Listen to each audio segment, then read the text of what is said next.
Greetings all, and welcome to another Corsair inbox review. In today's video we'll be having a look at the old Hasegawa F4U Corsair in the form of this 2013 re-release in a US Navy combo set. So the box is pretty bog standard for Hasegawa's limited edition dual combo range. You've just got a illustration of some of the schemes included. In this case we've got one from VMF 214 and the other from VMF 212. Then on the underside here we have a little thing that says 2 kits are included, along with various little details about what's included in the box. And then at the top of the box we have a repeat of the titles and logo, along with some dimensions for the kit and the part count of 34. The sides of the box include a repeat of the box art, and on this top side here you can see the price I paid, which was 45 AUD. Now, I picked this one up from the Queensland Air Museum gift shop, which I happened to volunteer at, so I also got a 25% discount on that price, and it's a really great place if you want to not only see aircraft and help support restoring them, but also picking up a few nice bargains, as we quite regularly have used kits pass through, so I definitely recommend checking them out if you're local. Otherwise though, we'll open this one up and have a look at the parts. So I haven't actually unsealed this one yet, so I'll just use this hobby knife to sort of slide open the plastic. And opening up the box, we have 2 bags by the looks of things for each aircraft, with a separate bag inside here to protect the clear parts, which is good. Rebel, take notes. And as well as the second part here, we've also got a single decal sheet, which is a little bit faded, but we'll have a closer look at that later on. And then we have a single set of instructions by the looks of things, which we'll have a look at now. On the front of the instructions here, we have a black and white illustration of the 3 markings included in this kit, along with a nice bit of history about the aircraft and some specifications, which can give you a little bit more understanding of the Corsair. Opening up, we then have our assembly guide. Unfortunately, these instructions are in the fold-out format, which I'm not a big fan of, but you can always fold over each sheet so it's not taking up too much space on the workbench. But here we've got a sprue guide with 2 sets for every single one of these Corsairs.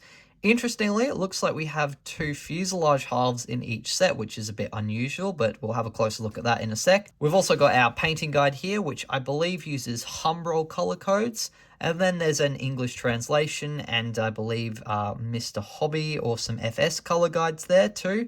So, and also a suggestion for the use of a US Naval Aircraft standard color set, which is probably quite good, given that most Corsairs use the same set of colors. But anyways, moving on to assembly, starting with the cockpit, which consists of a seat, a fuselage tub, and a joystick. Now, similar to the Revell Corsair, we appear to have an issue with the cockpit, and that's the fact that in this kit, it has a flaw. Now, I believe in the early A1 Corsairs, this would have been straight down into the fuselage, and there would have just been a few little bits of framework for the rudders to sort of mount up to in the seat. But this is quite an old kit, so I guess we do need to consider that when we're doing this. But it is an older kit, so I guess it does have to be considered that it's a little bit more basic, but that does appear to be a bit of an inaccuracy. We've got some decals included for the sidewall details, which otherwise, though, appear to be flat, smooth pieces of plastic. Once it's been assembled, you can add the fuselage tub to the inside of the fuselage halves and add an instrument panel, which again relies on a decal for any details before adding the fuselage halves together. It looks like we've got to do a little bit of drilling by the looks of things, although I don't think there's a key included. Yeah, I don't think these instructions actually have a key, but I'm assuming that's either drilling out or filling a hole somewhere on the fuselage. Not super clear, but anyways, moving on, we've then got 2 halves by the looks of things for the wings, or at least a lower half and then 2 upper halves. And then we've got some little radiator details to insert into the wings there, before adding the fuselage halves and the 2 horizontal stabilizers. Now, the canopy comes as a single piece, and it appears we have decals included for the framework, although probably a little bit easier to add those on later. Moving on, we then have the engine assembly, which consists of 2 halves, which appear to have a small mounting point for the propeller molded into them. And then we've got a engine cowling piece, and once those are added onto the fuselage, you can then add the propeller. It appears we have 2 different types of propellers, or at least marking guides for them. One of them includes the, I believe, Hamilton standard logo, and the other one is just black. Then for step 6, which is the final step, we have the tail wheel and landing gear getting added, along with the doors for all of the gear bays and the 3 exhaust stacks on each side of the fuselage. There's also a single drop tank included, which consists of 2 halves, which you can attach to the underside of the aircraft. So assembly is a little bit condensed into this small set of 5 or 6 steps. And some of the assembly is a little bit basic. As you can see, they've simplified the cockpit by the looks of things, and the canopy only comes as a single piece.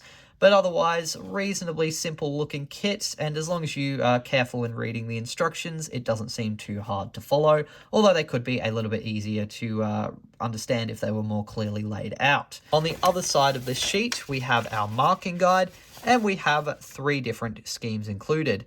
One flown from VMF 214 by Colonel Major Gregory Boyington, USMC, December 1943, which, if I'm not mistaken, would be the famous Pappy Boyington and his Black Sheep unit, which they made a nice little TV series about, I've been told.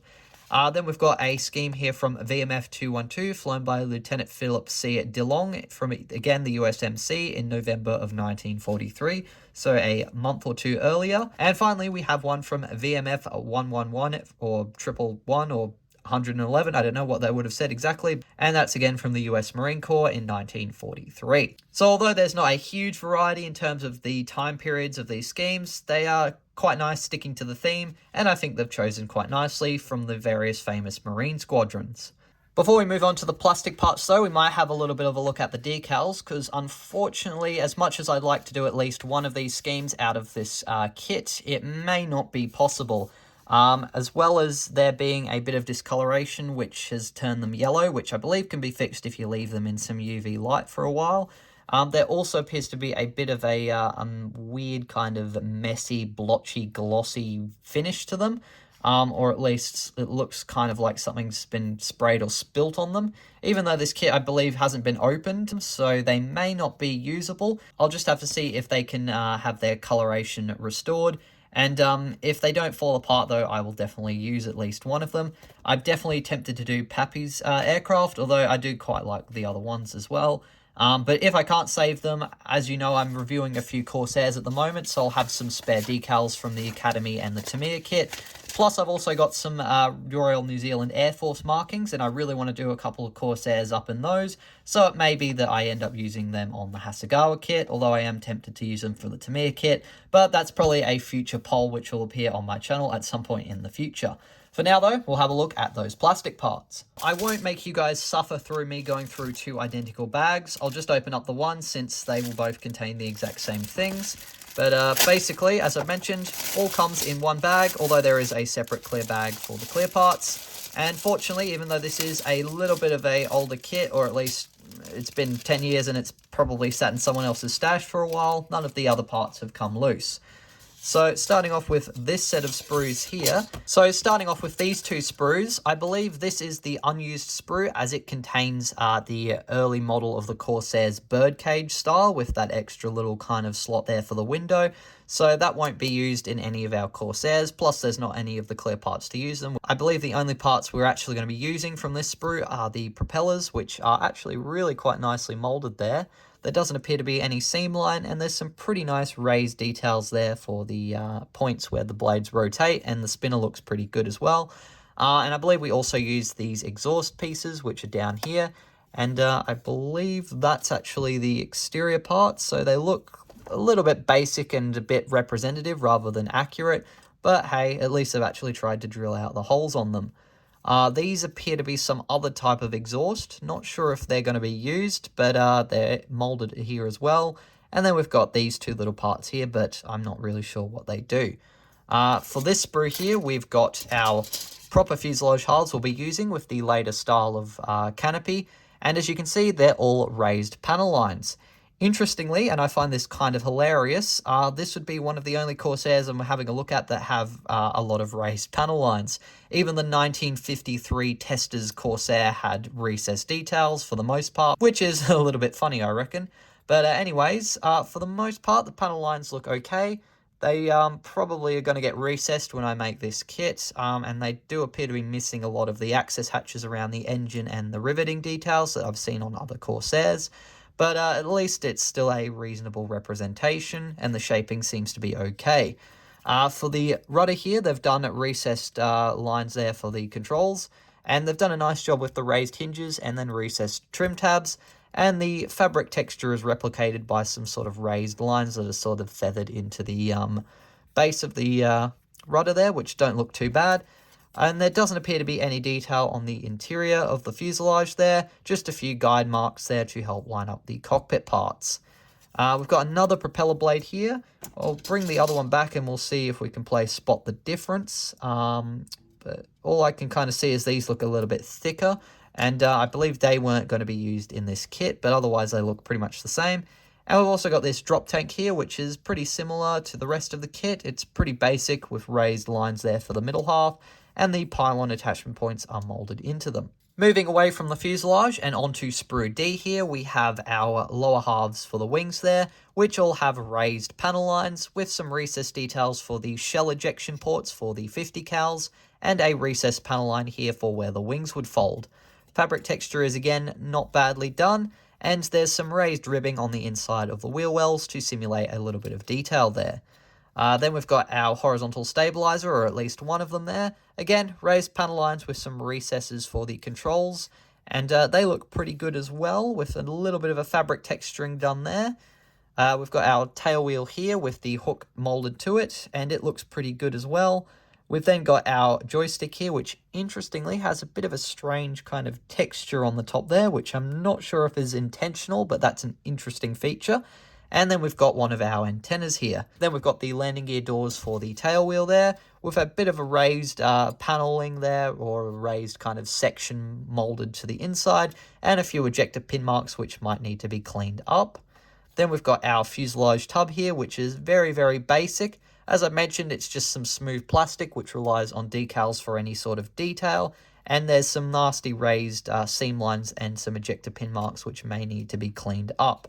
We've also got a very basic representation of the rudder pedals there, which probably for the time, not a bad touch, but by today's standards are looking a little bit dated. We appear to have some more exhaust stacks here, which are pretty basic, but have some raised bumps for the 3 individual stacks. So I'd say these might be the exhausts that we'll be using in this kit that kind of go into there, but I'm not 100% sure. We've got our inside inserts here for the radiators, which sort of slot in there, and they appear to be all raised, which are pretty basic, but not a bad little touch of detail. We've got our seat here, which again, pretty basic, but it's actually very cleanly molded, which is nice. And we've got our instrument panel, which will be relying on decals for any detail. And finally on this sprue, we have our engine cowling, which interestingly has recessed panel lines. Very, very subtle ones, but they're definitely recessed, which is a bit interesting. There also appears to be recessed details for the cowlings, or for the cow flaps there. And there are a few little scratches, but for the most part, it looks pretty decent. So a bit of an odd choice to suddenly switch to recessed panel lining for the engine cowling, but it definitely does look a little bit better in my opinion. The last sprue molded in grey plastic is Sprue C here, which is a little bit out of order, but it contains the upper wing halves, which, very similar to the lower wing halves, have raised panel lining, with a massive recess here for where the wings would have folded, and some nice recesses for the flaps and the aileron hinges there, along with the trim tab. The pitot tube is molded into the left wing half, which I'm not a huge fan of, as that means it's there when you're painting and at risk of getting damaged. But it seems to be quite solidly molded. Even when I'm kind of moving it, it's not breaking. So maybe if you're careful, you'll be able to get away with it. We've also got the hinge here molded, or the step molded to the flap there, which is interesting. I believe that was missing on the Revell kit, which would have been accurate if they'd used these sets of wings. Then we've got our other horizontal stabilizer, which is pretty much identical to the other one we saw earlier. We've got the landing gear here, which actually has a recessed diamond tread pattern, which doesn't look too bad. It's probably not super accurate, but it's quite impressive, I reckon, for the rest of this kit. And they've done a really nice job, I reckon, doing the recessed and raised details for the wheel hubs, both on the inside and the outside. Although there is a bit of an ejector pin mark that's going to need to be cleaned up on the inside of the wheels there, you can probably hide at least one of them with the landing gear struts. Speaking of which, they're here as well, and they look pretty solid. There's a little bit of detail molded into them and a tiny bit of a seam line, but for the most part, they look pretty good. We've then got our engine details here, which, as you can see, are actually quite nicely done. They've done some recessed detailing for the cylinder heads with some raised details for the various rivets and details on the front of the gearbox there. And our other set of cowling or cylinders is a little bit more basic, but good enough, I reckon, for a older kit. And finally, in this corner, we have our various landing gear doors, which have a nice little bit of recessed details molded into them, although those ejector pin marks, I believe, are going to have to be cleaned up. Otherwise, though, reasonably cleanly molded with only a few little imperfections here and there, and it doesn't look too badly detailed. Finally, we have our clear parts here, which I shall open up. And again, very happy that they've put them in a clear bag, and Revell could learn a lesson from that. And I'll slide it out, and as you can see, they are pretty basic and of their time. I'm not a huge fan of the Hasegawa kits, how the framework is done. Rather than actually having raised lines, they've just got raised sort of outlines of where the lines would be for the framework. So I find them very hard to paint the way I like to do it, where I paint the framework and then scratch any mistakes out gently with a cocktail stick. Although they have included, I believe, decals for some of the framework, which is sometimes featured on the main canopy section there. But honestly, for the age of this kit, not too badly done, I reckon. So, having had a look at this kit, again, for the first time in quite a while, I have to say it definitely looks a lot more basic than I remember, and I reckon when I have a look at the Academy and the Tamiya kits, this one's going to get blown out of the water. But overall, it still seems pretty decent.